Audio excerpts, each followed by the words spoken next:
Over the last few thousand years, we have warped our own history.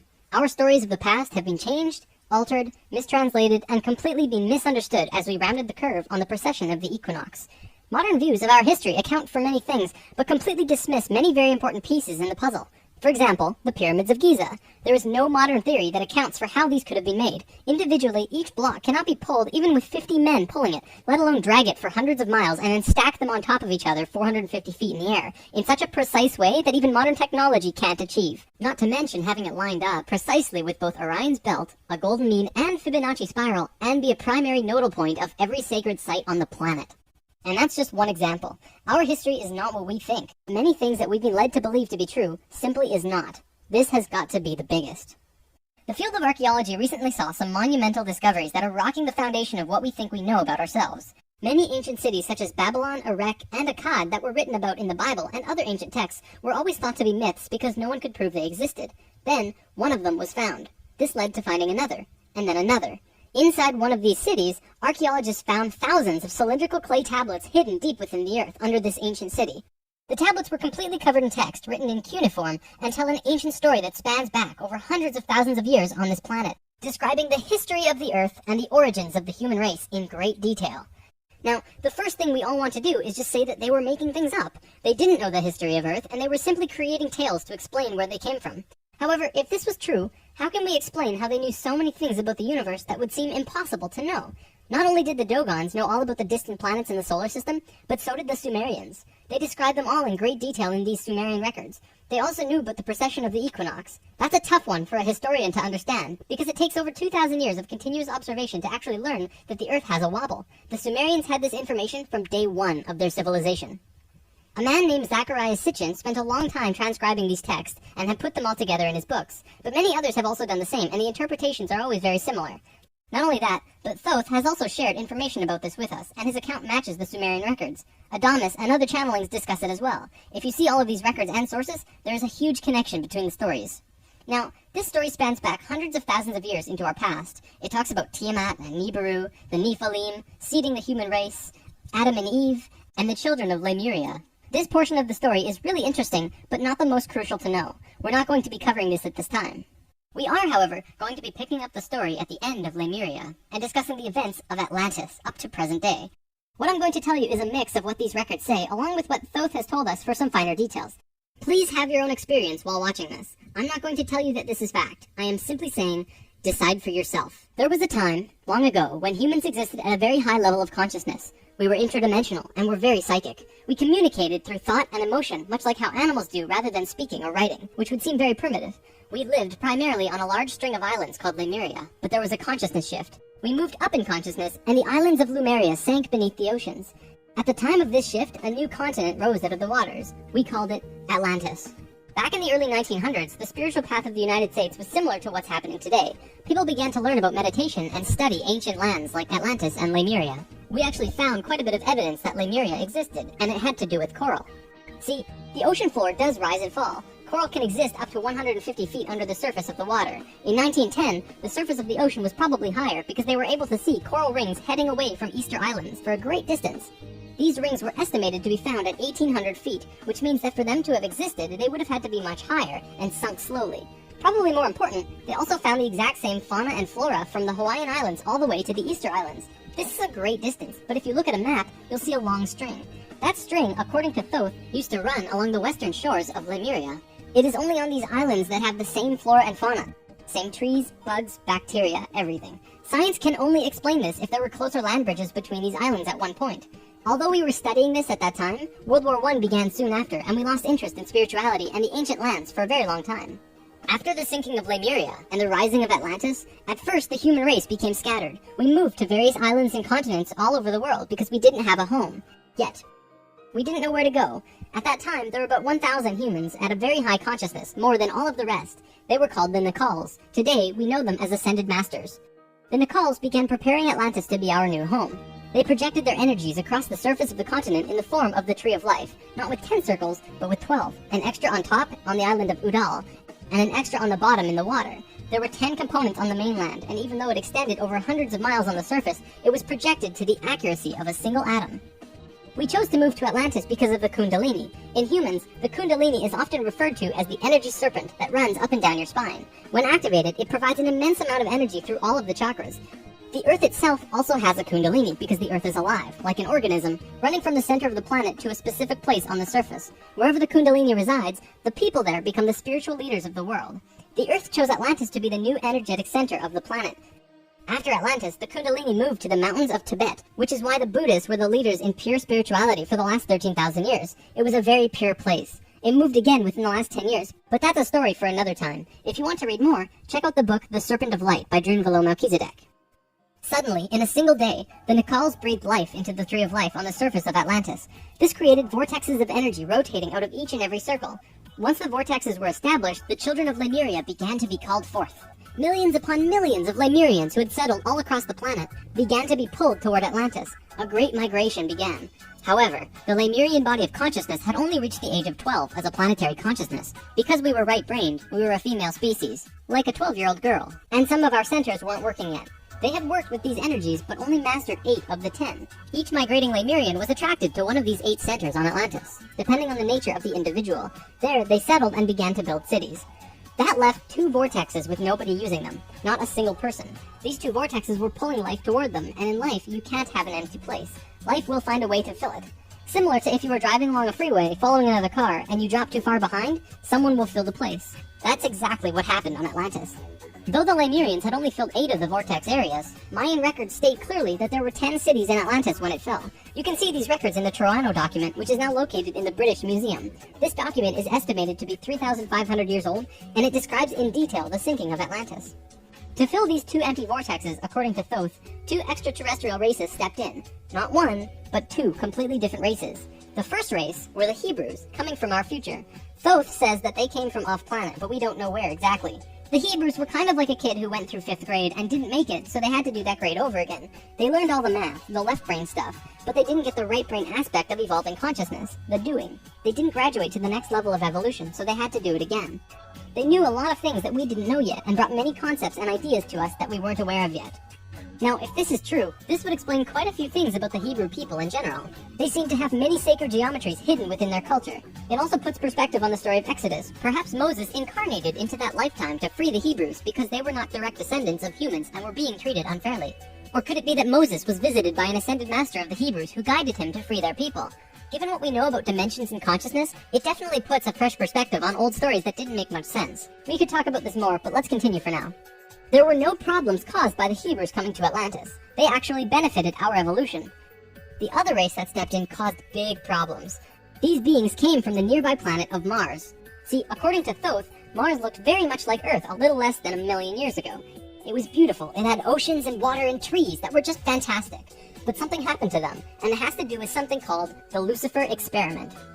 From the very beginning of creation, everything is simply an experiment. Creation itself was just consciousness creating and inhabiting itself in that creation. There is no divine plan. Spirit can do whatever it wants. Having said that, if Spirit decides to cut itself off from the rest of consciousness and create a separate reality on its own, it can do that too. This is called the Lucifer experiment. Because Spirit is God, it can do this. There is nothing wrong with that. We've kind of been led to believe that Lucifer is evil and the devil. This just isn't true. Lucifer is just another means of perceiving the reality. It is not a unity perception of oneness, but rather a duality perception of two-ness. There's a flower of life pattern for Lucifer as well, but that's a big topic for another time. Anytime the Lucifer experiment has been attempted in the universe, it always ends in failure. The species will cut itself off from love and will become incredibly male, left-brained. What always ends up happening is that everyone becomes very greedy. There is no compassion for one another, and everyone ends up fighting until they end up killing themselves. More than 1 million years ago, the beings on Mars joined the Lucifer experiment, and it failed dramatically. Basically, they cut themselves off from the unity of the universe and created a separate reality. When the Martians severed the love bond, they became pure male, logical beings with no emotions. What happened on Mars was that they ended up fighting. Mars became a battleground. Eventually, it became clear that Mars was not going to survive. They blew their atmosphere away and destroyed the surface of the planet. Nova recently did an episode on planetary magnetics, and they found some interesting things about Mars. The planet didn't have a magnetic system, however the surface was magnetized, implying that at one point it did, but that something happened. Now, we've been discussing the star tetrahedron before, and now I want to give you a brief understanding of the Merkaba. The Merkaba was known in ancient times as the Chariot of Ascension. It is the star tetrahedral energy field around the body. All around the world, there are references to this in ancient texts. When activated to its full potential, the Merkaba, which is both a tool and part of your being, can be used to do the impossible, included but not limited to changing dimensions and traveling through the universe. Before Mars was destroyed, they built huge tetrahedral pyramids. They built 3, 4, and 5-sided pyramids, eventually building a complex that was able to build a synthetic Merkaba. After 1 million years or so, it's been eroded, but the proof is there. Now, because the Martians were severed from the Unity consciousness, they couldn't create a living Merkaba. They simply used it as a tool.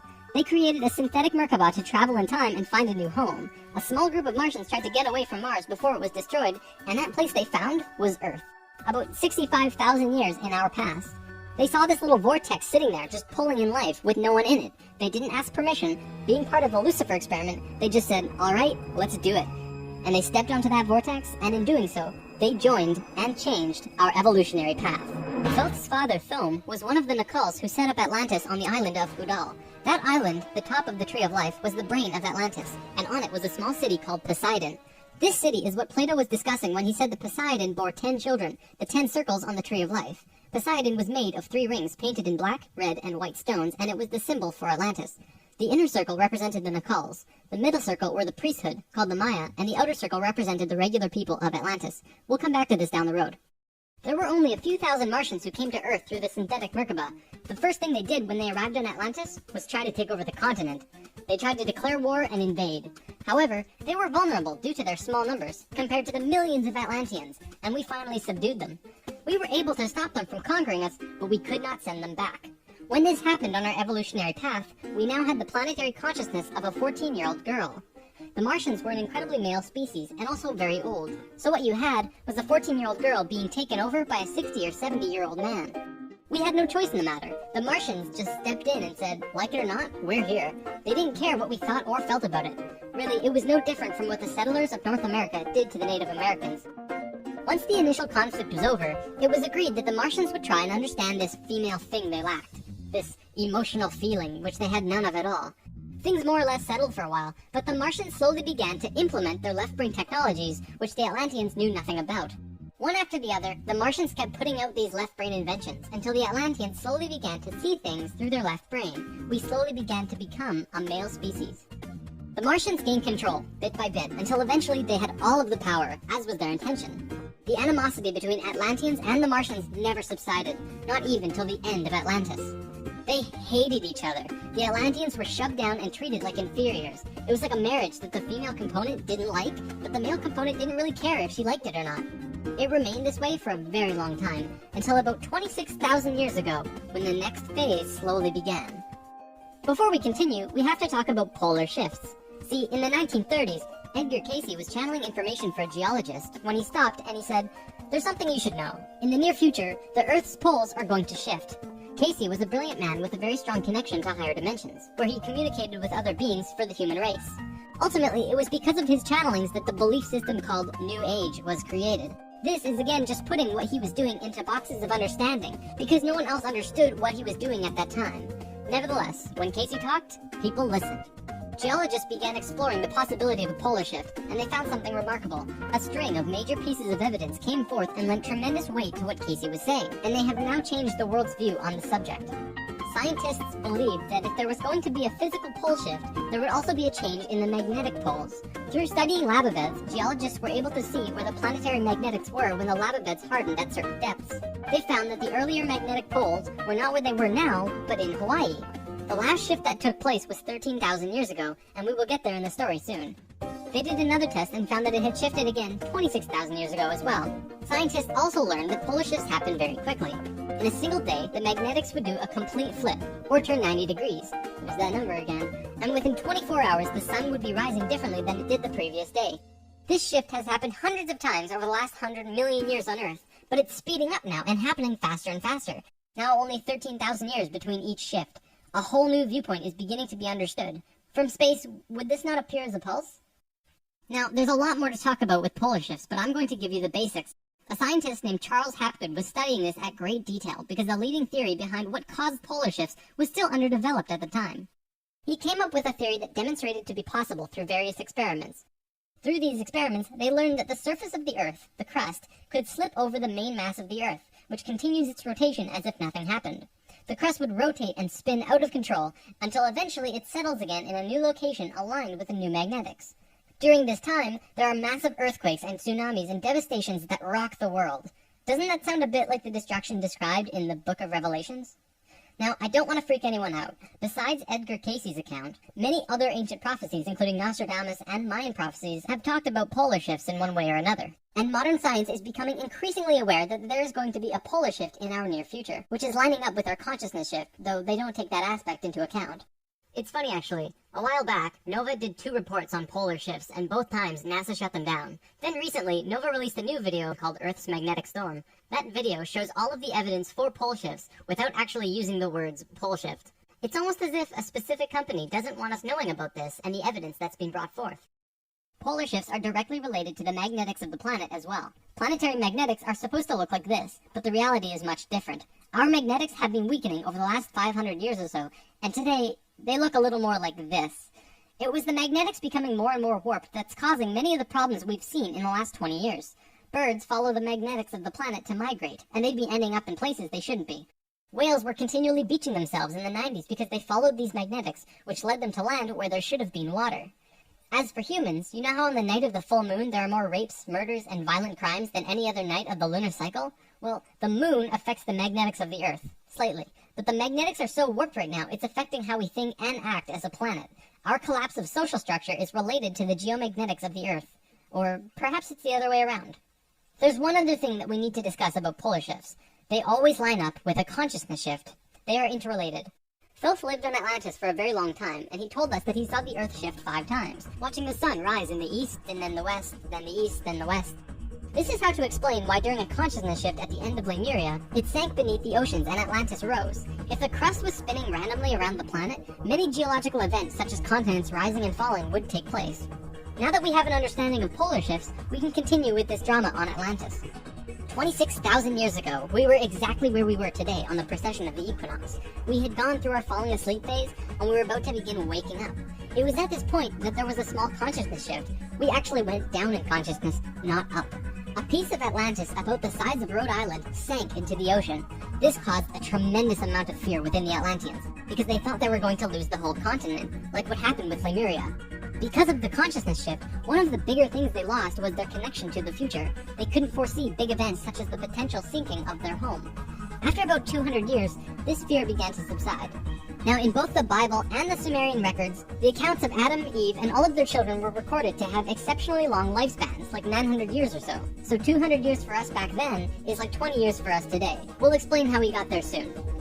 Things kind of settled for a while, and then between 13,000 and 16,000 years ago, a comet approached the Earth. Because we were living at a high consciousness across all dimensions, the Atlanteans became aware of it before it hit. A great conflict occurred in Atlantis. The Martians, who were in the minority even though they were in control, wanted to blow it out of the sky with their laser technology. However, the Nacals had learned of the comet's true nature, and the Atlanteans protested. They said that the comet was in divine order. They had to allow it to take place naturally. Let it hit the Earth. That's what's supposed to happen. The Martians fought the Atlanteans, but in the end they gave in. The Martians agreed to let it hit the Earth. When the time arrived, it came screaming into the atmosphere, plunging into the Atlantic Ocean just off to the western shores of Atlantis, near where Charleston, South Carolina is now, only that was at the bottom of the ocean at the time. The remnants of the comet are now scattered across 4 states, and science has definitely determined that it hit at least 12,000 years ago, if not more. They're still finding pieces today. Although the main portion struck near Charleston, a few fragments actually hit the main body of Atlantis, crashing into an area right where the Martians were living, killing a huge portion of their population. They were pissed. They said, "It's all over, we're divorcing you, and we're gonna do whatever we want. You can do what you want, but we will never listen to you again." We know this whole bit. We've seen it in divorced families throughout the world. And the children? Well, look at our modern world today. We are the children.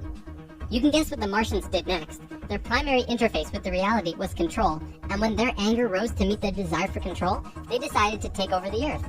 They began to once again create a complex like the one they built on Mars long ago to try and create another synthetic Merkaba. If they had succeeded, they would have gained control over everything on the planet. The only thing was, around 50,000 Earth years had passed since they had built a Merkaba, and they didn't quite remember how to do it. But they thought they did. The Martians built the buildings in Atlantis. They set up the whole experiment, threw the switch, and lost control. The destruction was immense. In this reality, you can hardly make a greater error than to create an out-of-control Merkaba. The experiment began to rip open the dimensional levels, not the higher ones, but the lower ones. To give an analogy, if you took a knife and slit open your stomach, the stomach acids would seep into other parts of the body that it's not supposed to be in. That's like ripping open the dimensions. The Martians almost destroyed the Earth. The environmental disaster we are experiencing today is nothing in comparison, though today's disasters are a direct result of these events. Because of this tear in the dimensional levels, a huge number of lower dimensional spirits and beings were thrown out of their comfort zone and into these higher levels. They were forced into a world that they did not know or understand. To survive, they needed bodies, and began automatically entering into the bodies of people. For every human body, there were hundreds of lower dimensional spirits inhabiting them. These beings were Earthlings, like us, but very different, not coming from this dimension. It was a catastrophe, probably the biggest the Earth has ever seen. The reason the Nicals were special wasn't just because of their incredibly high consciousness, making them like guides of Atlantis. They also had achieved what today we call immortality. Let's just say they figured out a way to keep their body healthy and young for as long as they chose, and could choose to pass on whenever they desired it. When reincarnating, they do not suffer the great memory loss that we do when we incarnate. They did it through their expanded consciousness and tantric interdimensional sex meditations. This is how Thoth was a priest king of Atlantis for thousands of years, and stayed on Earth until 15 years ago when he gave all of his memories and understanding about sacred geometry to a man named Drunvalo Melchizedek. The Merkaba is formed out of 3 star tetrahedrons overlaid on top of each other. 2 of them are counter-rotating and the third is stationary. When the Merkaba is formed with the unity consciousness, it is formed internally with love. When it is formed externally through the Lucifer experiment, it does not have that love and can become unstable very quickly. The Martians' attempt at controlling the world took place on one of the small islands in the west of Atlantis. This place today is known as the Bermuda Triangle. It's a triangle because the top of the stationary tetrahedron of the Merkaba is actually sticking out of the water there, which causes a huge electromagnetic imbalance in that area.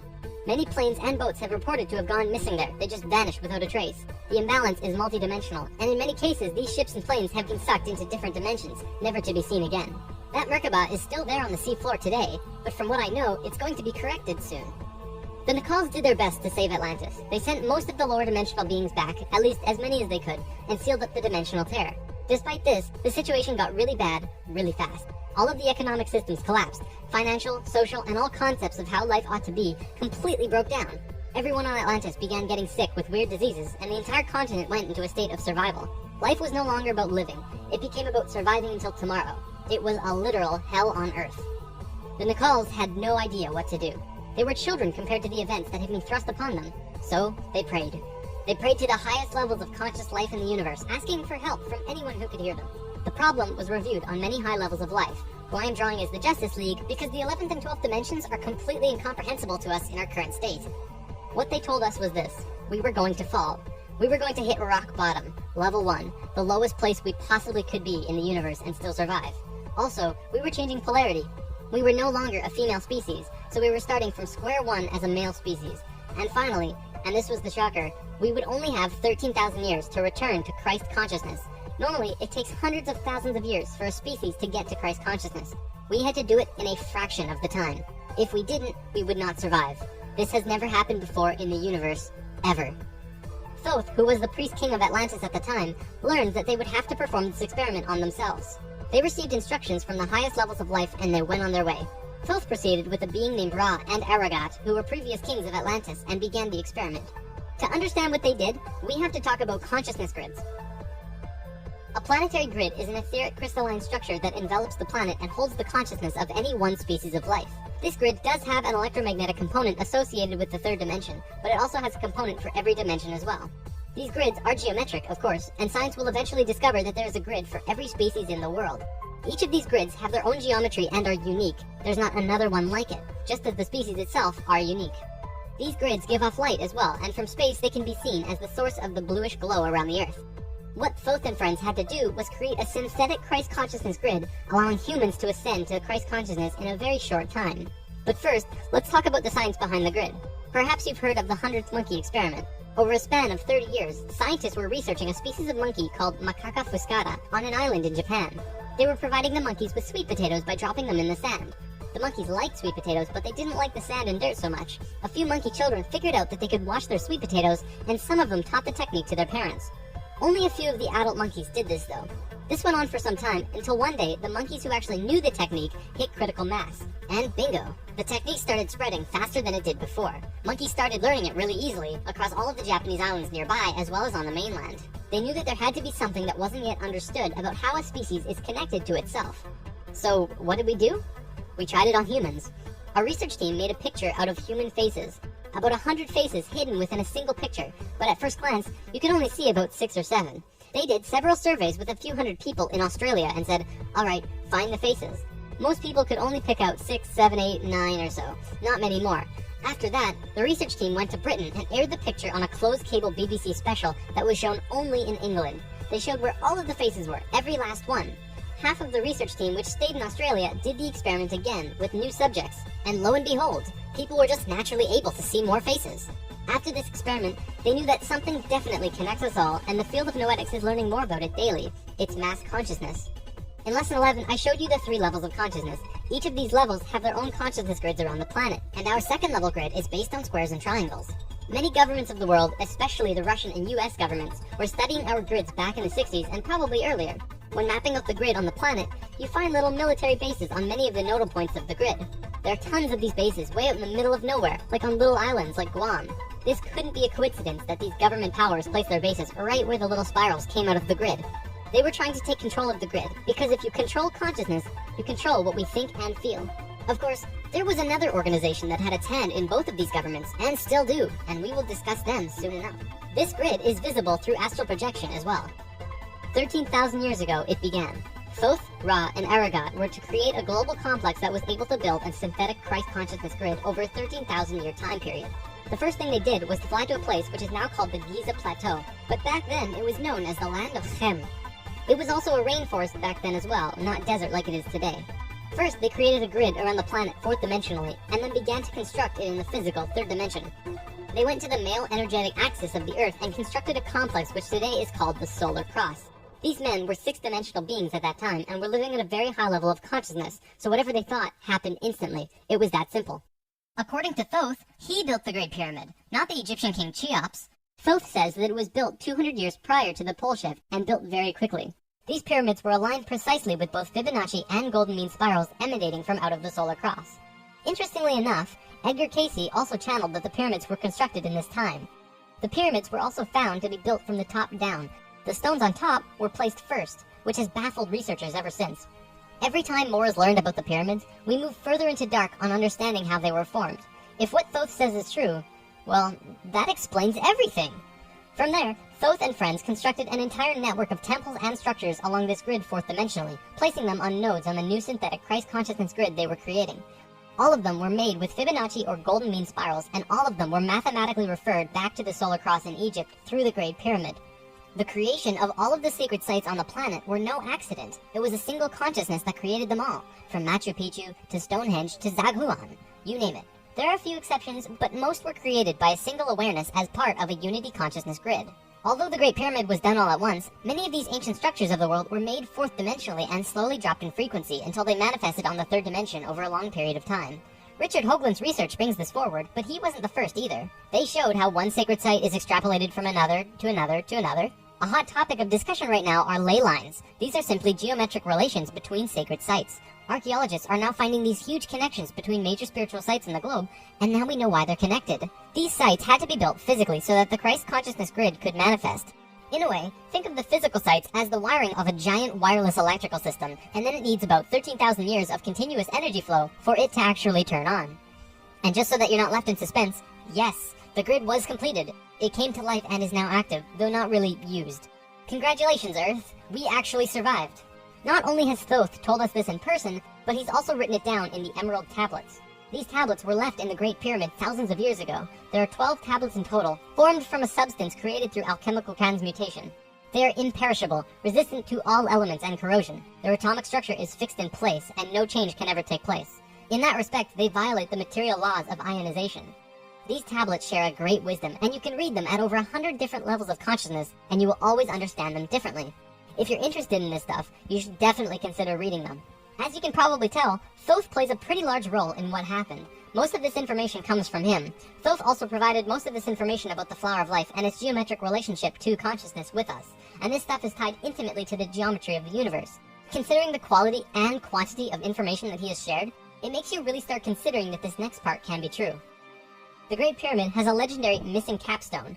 According to the Emerald Tablets, deep under the Great Pyramid there's a room called the Hall of Records. This room was not built by Thoth and long predates the Atlantean civilization. Within the Hall of Records is the capstone of the pyramid, which is 5.5 inches high, solid gold, and completely holographic image of the Great Pyramid. It has all of the little rooms and everything. However, this leaves us with a 24 square foot piece of the Great Pyramid that's missing.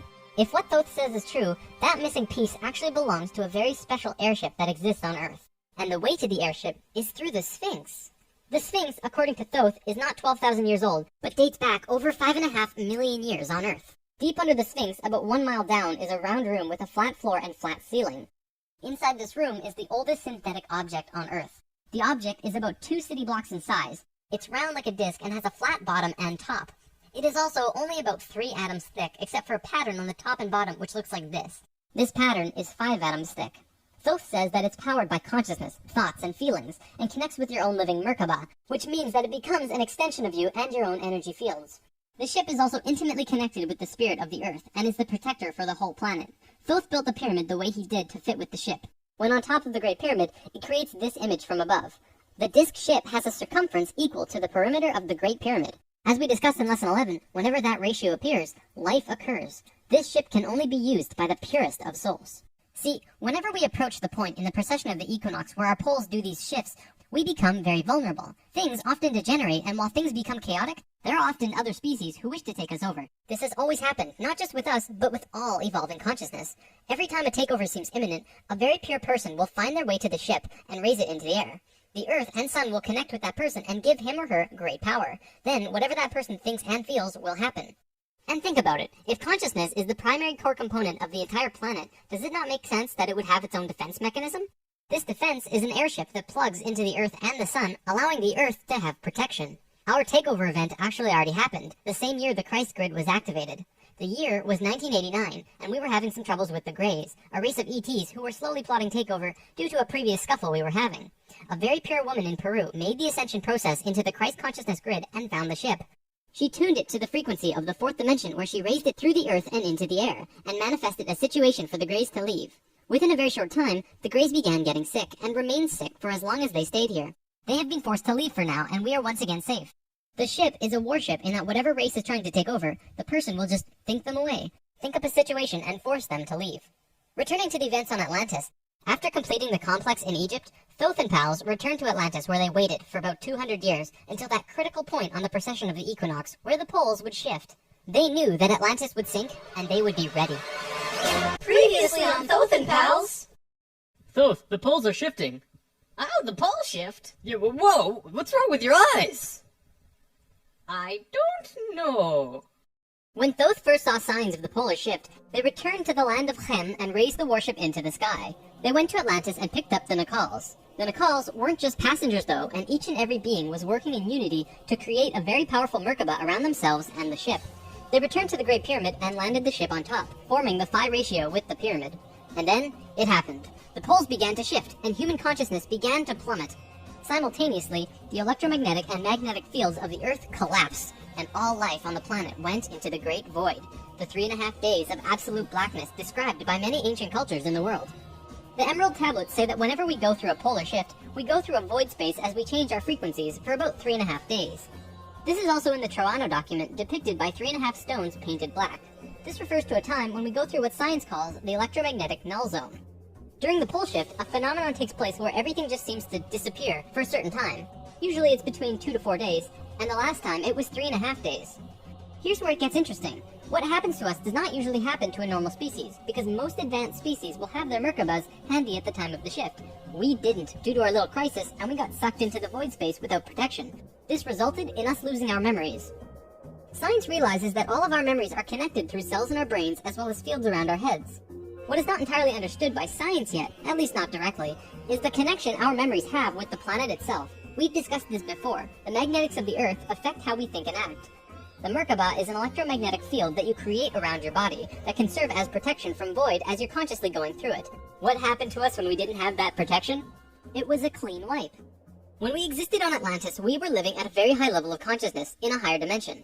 We had extremely advanced and sophisticated bodies and minds, and were capable of practically anything, living in a dimension where molecules were spaced so far apart that consciousness could interact with them without physically moving. It's hard to explain because you can literally shape your environment immediately through your consciousness in these higher frequencies. In that sense, we were creators, knowing and understanding oneness, beings of love. But then we fell.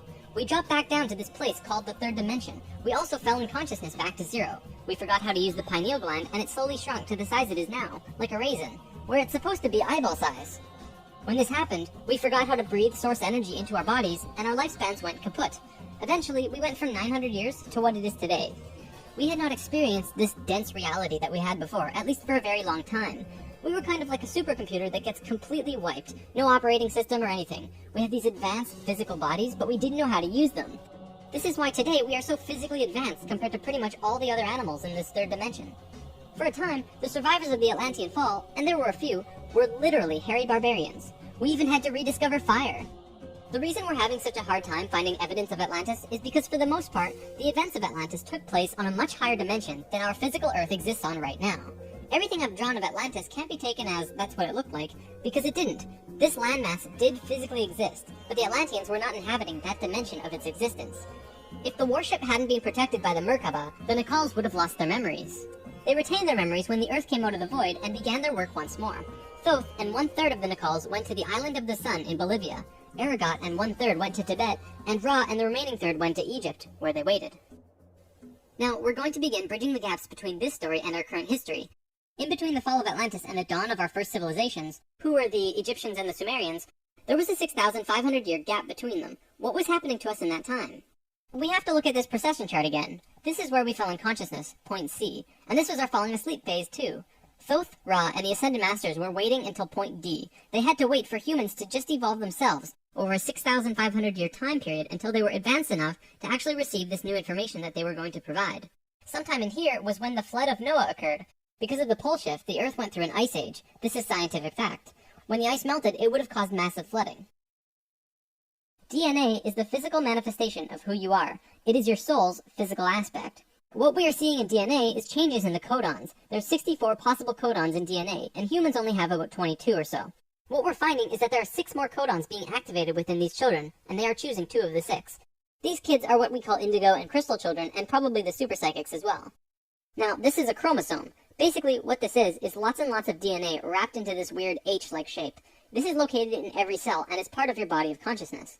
What Thoth tells us is that every level of consciousness seen here not only has its own consciousness grid, but its chromosome change as well.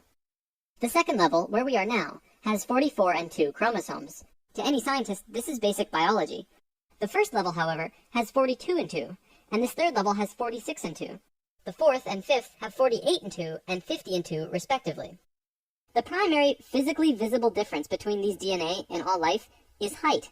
The first level has an average height of 4 to 6 feet tall. The second level, us, has an average height of 5 to 7 feet. Third are about 10 to 16 feet, which we are about to translate to. Fourth is 30 to 35 feet, and the last is 50 to 60. You may remember a being named Metatron, the Hebrew archangel who is the perfection of what humanity is to become. He was 55 feet tall, that guy. The last 2 heights are far in the distant future for us, though. This is a place in Egypt today called Abu Simbel. The first thing you notice is that these statues are huge, but with the information about the DNA, this paints a different picture. These beings would be in the 60-foot range if they were to stand. They were at the 5th level of consciousness. These beings on a different wall are 35 feet tall, 4th level of consciousness. Here are some 3rd levels as well. Archaeologists saw this and thought that it meant that the man was just much more important than the woman, when in actuality, the kings of Egypt had 5 different names, one for every level of consciousness. Some of the kings were even able to translate into different dimensions, and that's how they guided the population with the power of the gods. In Egypt, according to today's top archaeologists and researchers, the Egyptians and Sumerians both began their civilizations right around the same time from each other, within a few hundred years or so. Both of these civilizations emerged out of nowhere with perfect writing abilities that were not improved upon since. When they first emerged, they were extremely sophisticated and clear, and slowly degenerated over generations. No archaeologist can explain how this happened or explain how it could have happened. They placed Egypt and Sumer into a special classification called stair-step evolution. What happened was, one day, Egypt got its language, full and complete. Then the knowledge leveled off. And then it got another massive leap a little while later. Then suddenly, they knew everything about water and moat systems just perfect. Then, a little time later, bam, they're masters of hydraulics. How did Egypt and Sumer do this? Well, this is what Thoth said. When we were evolving on our own for 6,500 years, Ra and the Ascended Masters were waiting in an underground city beneath the Great Pyramid. We'll come back to this in a bit. Thoth's son Tat formed a group called the Tat Brotherhood, which is a secret group that still exists today as protectors and keepers of the sacred temples. Today, they're still connected to the Ascended Masters. So about 6,000 years ago, some members of the Tat Brotherhood would wait until they would meet someone who could understand what they were going to teach them. When they found someone, they would just tune their frequencies to the third dimension and walk up and tell them information flat out. They said, hey, if you do this and this happens. The Egyptians would say, wow, look at that. Then they would go underground, wait another little while, and repeat the process. Over a short period of time, the Egyptian and Sumerian evolution shot up in stair steps. As for the Sumerians, they also received a more detailed story by those who were assisting them. They described to the Sumerians in all of the details they remembered. They said, this is the history of the planet, write it down. The Sumerians knew about the precession of the equinox because they were told it by the Nacals from Atlantis. After this stair-step period, we began to fall asleep further. Things got worse once more. It was our falling sleep stage of precession, and although the Nacals had given us a boost, we were consciously dozing off. On that note, it's time for the story about the city under the pyramid. Keep an open mind about this because there is very little proof for what I'm about to say. For over 40 years, Drunvalo Melchizedek has been studying human consciousness through sacred geometry and spiritual teachers and masters all over the world. In 1996, he was contacted by a source in Egypt who said that something incredible had been discovered. A stone stele came out of the ground between the paws of the Sphinx into the daylight. They removed it and dug into the earth beneath the Sphinx. There they found a room with 3 tunnels leading off of it. One of the tunnels, which went to the Great Pyramid, had another tunnel coming off it, and it was shielded by a wall of light. Bullets could not pass through this field, and people could not even get close to it without feeling like they're going to die. The Egyptian government found a particular person who could turn off this field. They also had brought in Paramount Studios to film it, as they had filmed the opening of King Tut's tomb. They had a good relationship with Egypt. The government wanted several $1 million from Paramount, but at the last minute they asked for an extra $1.5 million under the table. Paramount was outraged and they backed off. Things were silent for about 3 months. Then, Drunvalo heard from a source again who was involved in all this, who said that 3 men shut off the light field and went inside. They found themselves inside a very large building that went on for miles underground, which was really the edge of a giant underground city, which was really just one giant building. Then, a little while later, an Egyptian archaeologist named Larry Hunter began describing the same thing, but more detailed. He said that the city was 6.5 by 8 miles wide and 12 stories deep, and the city was outlined by specific temples in Egypt. The 3 pyramids are lined up with Orion's belt, but there are also small temples for every other star in the constellation. Those temples map out the city underground and are made out of a special stone not found anywhere else in Egypt called Koinon stone. Incredibly enough, very recently, ancient tunnels were found in Romania that led to both Egypt and the inner earth. Now, I don't have time to go into detail about this particular story, but if you want, check out the book Transylvanian Sunrise by Radu Cinemar. To be clear, this is a theory that has not been accepted by the Egyptian government, but the underground city that Thoth said was there is, according to Mr. Hunter, marked by temples made of a unique substance, and the temples match the star pattern of the constellation of Orion. 4,000 years after the stair-step evolution, we were at our lowest stage of our evolution. We were hitting bottom on the awareness road. Suddenly, out of the darkness, 3 men came to Earth to give us a little nudge. Everything in ancient Egypt was synthetic. They had this entire civilization based around achieving heightened states of consciousness, but they had to do it through tools. Now, we're not going to look at each of these tools individually, but let me give you a brief overview here. This tool was used for transferring vibrations into the body. Along with that were the hook and flail. This little device was a kind of generator to increase vibrations, though there's not too much information available on it.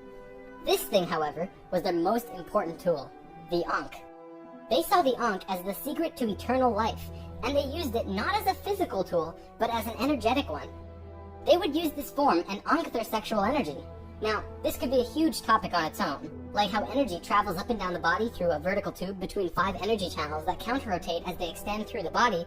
But basically, sexual energy is an incredibly powerful energy. We definitely abuse it today, but what the Egyptians knew was that when you had an orgasm, a very large amount of energy bursts from your root chakra all the way up your spine to the top of your head, and then it gets released. What the Egyptians would do was when the spiral of energy hit their heart chakra, they would ankh the energy out of the back of their body and over their head and back into their body, where they would keep the energy and retain a massive energy boost.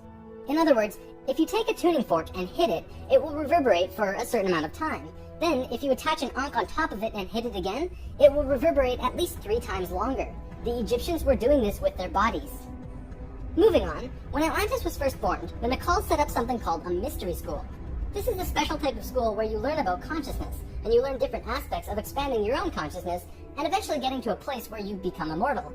It usually took a very long time to achieve this state, and that's why there were only about 1,000 Nacals in comparison to the millions of Lemurians at the start of Atlantis. The first Atlantean to reach the immortal state was a man named Osiris. Ancient Egypt's mythology tells a story about Osiris, a man who was killed and cut up into pieces by his brother in an act of rage, and then the pieces were scattered. This event, perhaps less exaggerated than the myths, actually did happen, and it took place on Atlantis. Osiris's wife and sister retrieved the pieces, and upon returning the final piece, they restored the creative energy flow and brought his spirit back into the body. Through doing this, Osiris became immortal, and he was the first immortal of Atlantis. This story is told throughout ancient Egypt on many temple walls, and I'm going to show you why.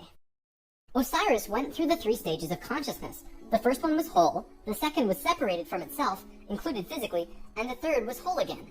The Nacals used Osiris's understanding of how he became immortal as a template for how others could do it as well, only through consciousness, without needing to be cut up, of course. This eventually became what we would call the religion of Atlantis, but it was more of a deeper understanding that they were following. This template was also used in Egypt, which we will look at now. Through this stair-step evolution, we began to change from the first level of consciousness into the second. Before the fall, we had incredible memories. It wasn't this vague recollection that we have now, but today we might see it as full-tilt 3D holographic memory. After the fall, we still had a photographic memory, and could share these experiences with each other, which is called dream time. It is what the Aborigines of Australia still have today. Through the introduction of writing, however, we began to change from the first level of consciousness into the second. We lost our incredible memories, and became very separate from each other and ourselves. Thoth was the one who introduced writing, and if you look at ancient Egyptian culture, it even says, Thoth brought writing to us, as well as many other things. Now that we were in the second level, over time, things began to change, and a very serious problem developed, which if it hadn't been solved, it would have caused a major catastrophe in our own near future. Basically, in Egypt, the Ascended Masters had used Osiris' genetic coding of changing chromosomes to show others the path of ascension. They developed a system of 42 and 2 gods, with a lowercase g. They were actually called Neters. Most will recognize this one. His name was Anubis. There were 42 and 2 Neters who were representative of human chromosomes. Each one of them showed a specific pathway of life or human experience, and people would follow these understandings to learn more about their life or their own reality. The problem developed when both Upper Egypt and Lower Egypt became more separated from themselves, and the meanings of these Neters were lost. Over time, the drawings of these Neters changed, and the meanings changed with them. People had no idea what they meant. Then it got worse, when the Egyptian king Menes merged Upper Egypt and Lower Egypt into a unified country. Menes also merged the belief systems, so now you had 88 gods that people were fighting over to decide who was really God. This was an issue because now they had people not knowing what to believe, completely lost, separated from their understanding of their own divinity and God. Things became separated further, people fought over which gods were really gods. Today we look back and say, wow, they thought there were so many gods, when really, this wasn't the case at all. Even with the help from the Tat Brotherhood, we just couldn't get it right. There was one short period of Egyptian culture that most historians don't really understand. As it's written in ancient texts and hieroglyphs, for 17 and a half years there was a bizarre new ruler that completely changed how Egypt was run, and his name was Akhenaten. Before him, there were only kings. Akhenaten was the first pharaoh, which meant that which you will become. He was also, believe it or not, 15 to 16 feet tall, at least that's how he was always depicted, and had an elongated skull. Both of these aspects are related to Christ consciousness. Akhenaten abolished all previous understandings of God and tried to instill a one-God understanding in everyone. After 17 years, the majority of Egyptians revolted and Akhenaten was killed, soon to be replaced by someone else, returning to the old system. What actually happened? To correct the problem, Thoth got the help from Ai and Tia, who were the first immortals from Lemuria, and got them to mate interdimensionally to conceive a Christ consciousness being. Thoth said that he worked with the previous kings of Egypt to help achieve this, and Egyptologists find that Akhenaten came completely out of nowhere. It took some time, and there was a transitional period involving Amenhotep III, but soon Akhenaten was on the throne. Akhenaten used his time to bring Egypt back to a simple religion where there was one God, one reality. He used imagery of a sun disk to represent this. The priests in Egypt didn't like that because the religious beliefs were centered on the priests. Then he comes along and says, you don't need priests, God is within you, and you can access God from within your own selves. Well, they didn't like that. He also pulled the military back and said, don't attack unless someone else attacks first. The military didn't like him either. Plus, the people generally didn't like him because they enjoyed worshipping their many gods. Eventually, they disposed of him. After all that, what did Akhenaten do that evidently saved humankind?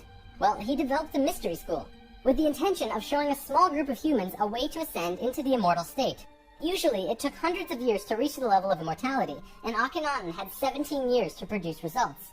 This was a very close call, but he did it. He actually showed 300 individuals the path to immortality in this short time. So after the general population disposed of Akhenaten, these 300 immortals would go beyond Egypt. Thoth wrote in the Emerald Tablets that after ancient Egypt ended, he brought a man named Pythagoras into the Great Pyramid and taught him the geometry of the universe. That man then went on to found Greece, which was originally built upon schools for teaching geometry and the Platonic solids and all of that stuff. Thoth lived a lifetime here as well, where he was known as Hermes Trismegistus. Akhenaten's immortals became a group called the Essene Brotherhood. They first migrated to a place called Masada in Israel. Even today, Masada is known as the capital of the Essene Brotherhood. Now get this. In this brotherhood, there were two people in particular, a man and a woman. You might have heard of them. Mary and Joseph? See, it was part of the Ascended Master's plan that they would bring in a being who would show the pathway to Christ consciousness. He would come to Earth as a second-level being, a regular Joe, and achieve Christ consciousness through the course of his life. Then, the ascension process, the transitional experience from the second to third level, would go into the consciousness grid that was still being formed. He was able to transition because he was originally from these higher levels. That man is known today as Jesus, although his name at that time was Yahshua ben Hur. If Yahshua had not shown up, we would not have had that ascension experience available to us today. None of us would be aware that these higher levels of understanding even existed, and we would destroy ourselves. According to what Thoth said, Mary and Joseph mated interdimensionally. Mary could have been a virgin, physically, but she mated with Joseph in a way that would allow a soul from a higher reality to come down to Earth and have a human experience. Usually, this is impossible to do otherwise. Through Yahshua's work, he came here just like us, a total human being, but he went through these three important stages: final death, resurrection, and ascension, and gave us these experiences so that we could access them down the road. Now, as we all know, the story of Jesus has a missing piece. He was a child, disappeared for some time, and then showed up again when he was 30. In a book called The 18 Absent Years of Jesus Christ, the leading theories about where he went was actually out east to either the Himalayan or Tibetan mountains, where he became an enlightened guru. He brought his teachings back to the world after that. If you remember from part 1, the Kundalini of the planet was residing in Tibet at that time. They were very spiritually adept people living there, and remain so today. Now, on the topic of Christ, there's something else I'd like to bring up: the Lord's Prayer. Today, we know this as the only prayer that Jesus taught, but did you know it's actually a geometric prayer meditation? A man named Bodhi McCoy spent over 20 years working with this prayer and analyzing it with sacred geometry, and has discovered some incredible synchronicities. In his book, Live the Promise, he explains how the original prayer, not the extended version mind you, has 7 segments or thoughts, which align perfectly with the 7 chakras as well as the 7 original branches of yoga. Bodhi teaches how to do this prayer meditation, as well as meditations him and his wife have developed based on the Lord's Prayer, called heart dances. It's really quite incredible to see how it all works with the pure geometries of the universe. If you wish to learn more, check out livethepromise.net. If you study Christian religion and Egyptian religion, you'll actually find that they parallel in almost every way except for the Egyptians' understanding of God. Most evidence shows that Christian religion came out of Egyptian religion, and then later they went back and discredited the Egyptians. Around 300 AD, there was a council called the Council of Nicaea, which was the syndication between the Roman political and religious authorities. Basically, the religious leaders and political leaders realized that they could unite and impose more influence on the people and control society through their unity. It's right around this time that we begin to see the manifestation of the New Testament, which was put together from scriptures and stories, some newer and some much older, which were renewed and superimposed in the life of Yahshua ben Hur, which today we know as Jesus of Nazareth. The term Christ actually stems back from much before the Bible. It comes from the word Christala, which is a word that derives from the original 7 core audible sounds of creation. When the creation of the universe occurred, the original tones were ka, ra, ya, sa, ta, ha, la. Christla actually was broken down on earth into 2 words: Christ, which soon became Christ, and Hla, which became Allah, which were broken down and changed through oral tradition.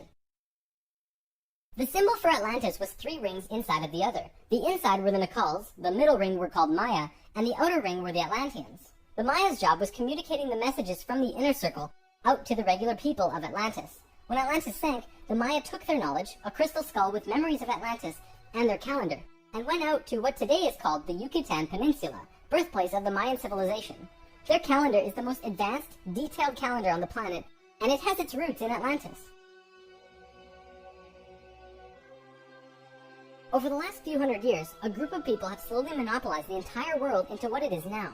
Today, there are 13 families that are among the richest families in the world. They have their hands in next to every organization and government and control over 95% of the money. They control our modern world from the very tippy top. Today, we like to call them the Illuminati, except that's not really who they are.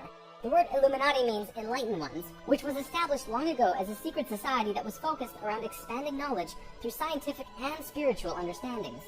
Secret societies were not originally bad, but rather consisted of those who just kind of got it. They understood information that the average person at that time would not accept and demonize. These societies had to be kept a secret because of the control that the church had and refuted against what they wanted to explore. This is where Freemasonry originally comes from.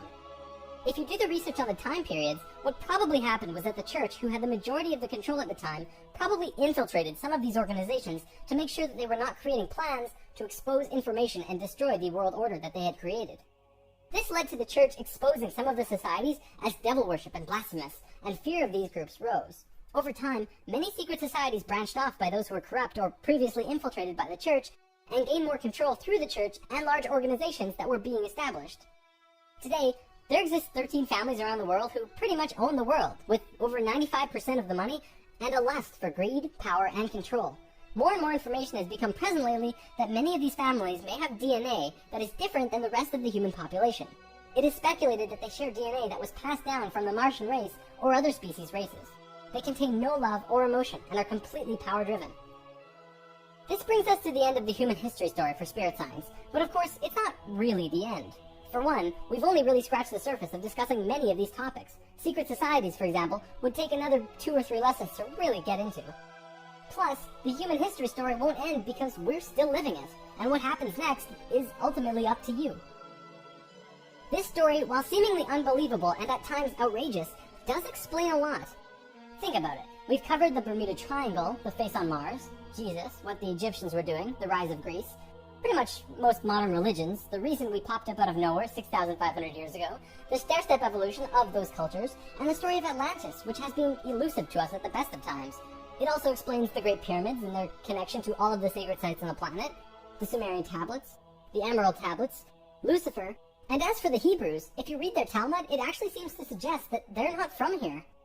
I'm not going to tell you to believe it, but it definitely puts some perspective on many questions and aspects about the world which we generally just don't have conclusive answers to. Take it with a grain of salt, though. After all, it is just a theory.